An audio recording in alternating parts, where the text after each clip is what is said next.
Let's begin with what happens first, because the first stage is often the most misunderstood. When a war begins to spread, the immediate impact is not more explosions, not more headlines about battlefields. It is something quieter, but far more powerful: uncertainty. And uncertainty moves faster than any army ever could. Within minutes, financial markets begin to react. Investors don't wait for clarity, they move on fear. Money flows out of regions that feel unstable and into places that seem safer. Stock markets dip, currencies fluctuate, and suddenly, numbers on a screen begin to shape real lives. But this isn't just about finance. It quickly becomes personal. Think about how interconnected the modern world is. The food you eat, the fuel you use, the phone in your hand, none of these come from just one place.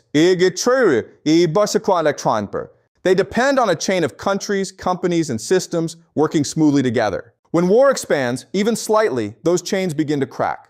A shipping route becomes unsafe. A port shuts down, a border tightens, and then the ripple begins. Fuel prices rise first, because energy is the backbone of everything. When oil or gas supply is threatened, transportation costs increase. When transportation costs increase, everything becomes more expensive. Food, medicine, basic goods. Now imagine a father standing in a grocery store, noticing that prices have gone up again. He puts one item back, then another. Not because he wants to, but because he has to. That's how distant conflict quietly enters everyday life. At the same time, businesses begin to hesitate. A factory delays production because raw materials might not arrive.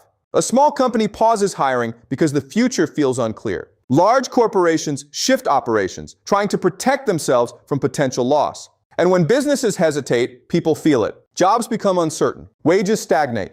Opportunities shrink. This is how fear translates into economic reality. But perhaps the most powerful effect in this first stage is psychological. Because humans are not just reacting to events, we are reacting to what we think might happen next. News spreads rapidly, often faster than it can be verified. Social media amplifies worst-case scenarios. Every notification feels urgent. Every update feels like it could change everything. And slowly, a sense of stability begins to erode. You start to hear it in conversations. People begin to say things like, what if this gets worse? Should we prepare? Are we safe? These questions don't come from direct danger. They come from perceived instability. And that perception changes behavior. During past global crises, we've seen this pattern clearly. People rush to stock up on essentials, not always because there is an actual shortage, but because they fear there might be one. Shelves empty, not from lack of supply, but from collective anxiety. The same thing happens here. Airlines begin canceling flights, not just to conflict zones, but to entire regions. Travel plans are disrupted. Families are separated. Students studying abroad suddenly face uncertainty about returning home. Even if the war is geographically distant, it begins to feel close. And governments respond too. They issue advisories. They increase security. They prepare for scenarios that may or may not happen. And while these actions are meant to protect, they also send a signal. Something is wrong. That signal reinforces the cycle of fear. So now you have a system where markets are reacting, businesses are hesitating, governments are preparing, and people are worrying all at the same time. And none of this requires a single additional shot to be fired. This is why the first stage matters so much. Because by the time the physical conflict expands, the psychological and economic impact has already spread far beyond it. It has entered homes, conversations, and decisions. It has changed how people think about tomorrow. And once uncertainty takes hold at this scale, it becomes very difficult to contain. Because people don't just respond to reality. They respond to the possibility of what reality might become. And in that space, between what is happening and what might happen, fear grows the fastest. That is how the shock phase works. Quietly, rapidly, and far more widely than most people expect. Now, the situation begins to shift. And this is where things become far more dangerous. Not because of what is certain, but because of how quickly uncertainty turns into reaction. At this stage, war doesn't spread through deliberate, carefully planned decisions. It spreads through connections, alliances, obligations, and above all, fear of being left vulnerable. No country operates in isolation. Behind every nation are agreements, partnerships, and strategic understandings built over years, sometimes decades. These alliances are designed for security, for protection. But in moments of crisis, they can also act like tripwires. One country moves troops closer to a border, not necessarily to attack, but to signal strength. Another country sees this movement and interprets it differently, not as a signal, but as a threat. So, that perception alone is enough to trigger a response. And here's the critical point. In high-stakes situations, perception often matters more than intention. So the second country mobilizes its own forces, just in case. A third country, connected through alliance, now feels obligated to show support. Military exercises begin. Defense systems are activated. Statements are issued, each one slightly stronger than the last. At no point does anyone officially declare we want a larger war. But step by step, the system moves in that direction anyway. This is what escalation looks like in reality. Not a single dramatic decision, but a series of small defensive moves that stack on top of each other. History has shown how quickly this can spiral. A localized conflict can draw in multiple players, each acting based on their own fears, their own calculations, their own need to avoid appearing weak. Because in times like these, hesitation carries its own risk. Leaders begin to think, if we don't act now, will we regret it later? If we show restraint, will it be seen as weakness? If we wait, will we lose our advantage? And when decisions are driven by those questions, caution starts to fade. At the same time, the battlefield itself is no longer limited to land, sea, or air. It expands into domains that affect everyday life in invisible ways. Cyber attacks begin to target critical infrastructure. Power grids, communication networks, financial systems, things people rely on without even thinking, suddenly become vulnerable. Imagine waking up and your bank system is down. Not hacked in a dramatic, visible way, but simply inaccessible. Transactions delayed. Salaries uncertain. Small disruptions that quietly build into larger anxiety. Or imagine transportation systems being interrupted. Not everywhere, but just enough to create confusion. Flights delayed. Trains canceled, routes changed without clear explanation. These are not accidents. They are part of modern escalation. At the same time, information itself becomes a battleground. Narratives begin to form, each side presenting its version of events. News becomes more polarized. Social media amplifies voices that are emotional, extreme, and often incomplete. And ordinary people are pulled into this without realizing it. You start to see disagreements intensify, not just between countries, but between individuals. Friends argue, families divide over opinions, trust begins to erode, not only in institutions, but in each other. This is how conflict becomes psychological. It's no longer just about territory or strategy. It becomes about identity. Who is right, who is wrong, who deserves support. And once people start thinking in those terms, compromise becomes harder. Because compromise feels like betrayal. Meanwhile, governments face increasing pressure from their own populations. Citizens demand action, security, reassurance. Leaders must respond not only to external threats, but to internal expectations. And that creates another layer of urgency. Decisions are made faster. Risks are taken more readily. Communication between opposing sides becomes more strained, sometimes even breaking down entirely. And when communication breaks down, misunderstanding fills the gap. A routine military movement might be seen as preparation for attack. A defensive action might be interpreted as escalation. Signals are misread. Intentions are guessed,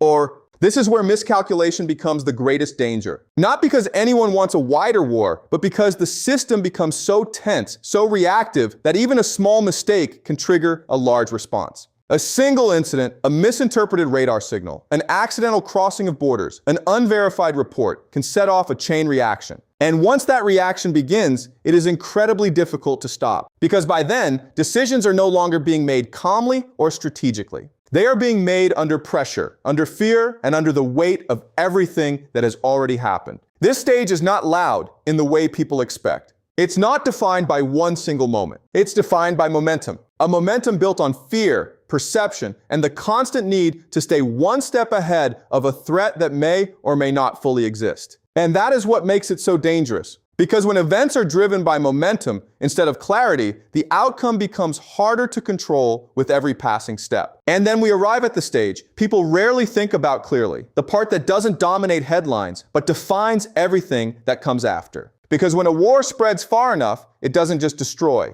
it reshapes. At first, the changes seem temporary. Emergency measures, short-term adjustments, governments reorganize budgets, redirect resources, and prioritize survival over growth. Industries shift to support the conflict effort. Technology accelerates in directions driven by urgency rather than choice. But slowly, those temporary changes begin to harden into something more permanent. The global economy starts to reorganize itself. Trade routes that once felt stable are no longer trusted. Countries begin relying more on those they consider politically aligned and less on those they don't. So, supply chains that once spanned continents are shortened, restricted, or divided into competing blocks. This creates a world that is less efficient but more divided. And ordinary people feel that shift in subtle but lasting ways. Products become more expensive, not just for a few months, but for years. Certain goods become harder to access. Opportunities that once depended on global cooperation, education, travel, business expansion, become more limited. Imagine a student who once dreamed of studying abroad, now facing restrictions that didn't exist before. Or a small business owner who once imported materials easily, now struggling with new barriers and rising costs. These are not dramatic losses, but they are deeply personal. At the same time, the human cost continues to unfold. Families are displaced, not just temporarily, but permanently. Entire communities are forced to rebuild their lives in unfamiliar places. And displacement is not just about losing a home, it's about losing a sense of belonging. A child who grows up in this environment doesn't just adapt to a new school or a new city, they grow up with instability as their baseline. They learn early that safety can disappear, that plans can collapse, that the future is uncertain. And those lessons stay, even long after the conflict ends. Because this is something we often underestimate. War doesn't end when the fighting stops. It lingers in people. It shows up in how they think, how they trust, how they plan their lives. A generation that has experienced prolonged instability tends to become more cautious, more guarded. Societies that have been through widespread conflict often carry deep scars, political divisions, economic inequality, and a lingering sense of insecurity. And those scars shape decisions for decades. You can see this pattern throughout history. After major conflicts, the world doesn't simply return to normal.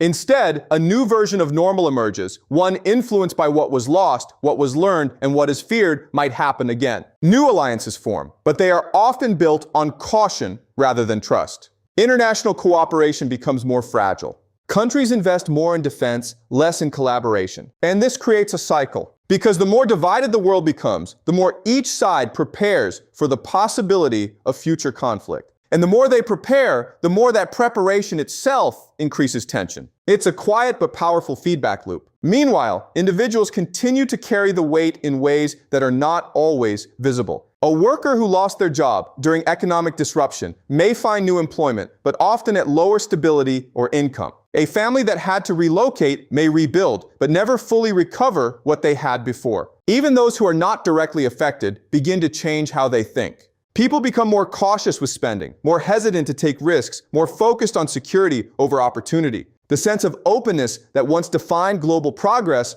begins to narrow. And perhaps most importantly, trust erodes. Trust between nations.